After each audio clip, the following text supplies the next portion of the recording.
Okay, so we have an LG refrigerator that's not cooling here, and this one's a newer style. It's a R600,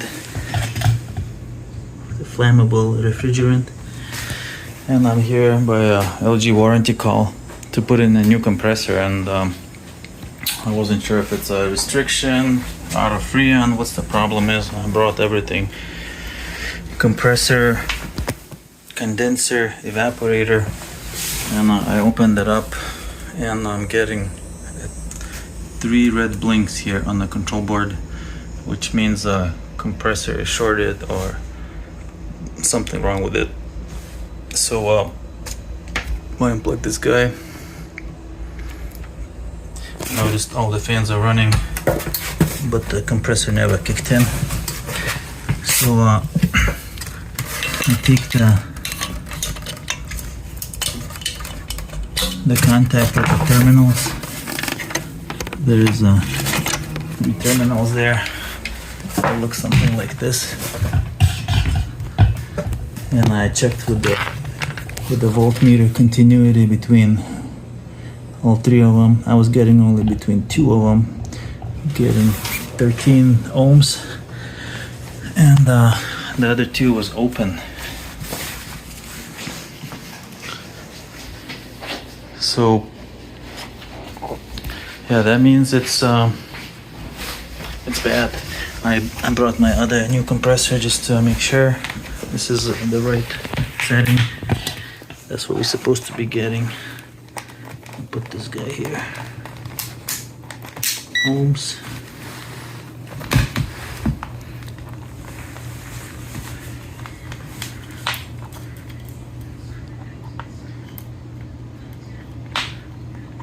Here we go.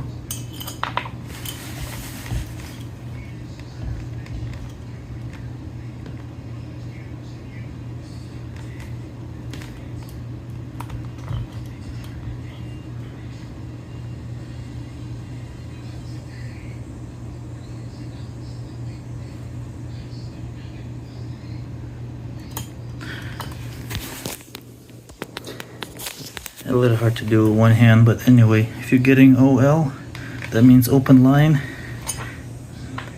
That means your compressor is shot.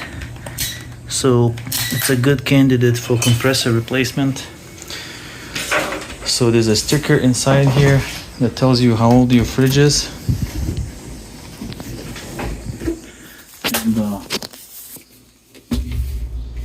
And there's a date on there, right here. So if it's less than 5 years old, everything should be covered by warranty, compressor and labor. If it's between 5 and 10, you're still in luck. The LG will send you a new compressor. They can find you a guy to install it, or you can find your own. And still can save the refrigerator probably about 500 to 700 for labor. And anyway, this one is definitely fixable, so we're gonna get a new compressor in. Thanks for watching, guys. Hopefully that helps. Okay, so we charged this thing with a R600 refrigerant here. That's why I have a fire extinguisher. And it was 25 psi when it was freshly loaded with about 60 grams of R600. And I checked the system before I removed the compressor. It was about 20 to 25 psi, so I know there's no leaks. Now I turned on the compressor, and it's dropping nicely. So the high pressure line's warming up. So the new compressor is in.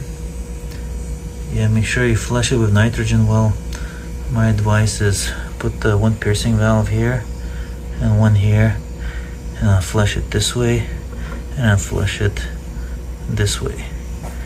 So you get rid of the R600 in the evaporator, condenser, and the evaporator at the same time.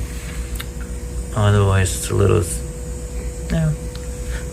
scary. Start torching, not knowing how much of that R600 is still in there. I did pull the vacuum before I flushed it. out of the system.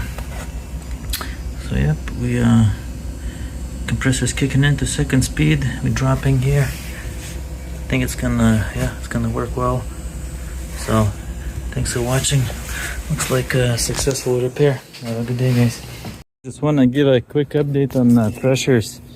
So when the system was running for a while, the low side pressure was about 5 psi, and when it wasn't running, it was about 25. So I just want to make sure that I document this, because it's always a question: is there enough freon? If it's a leak, because they use locking joints, it's very common at the R600 systems to leak. So this one didn't have a leak, because R134 systems usually about 50 to 70 psi when it's not running, and when it's running it's about 0 to 3 to 5 max. So it's a little different than R134.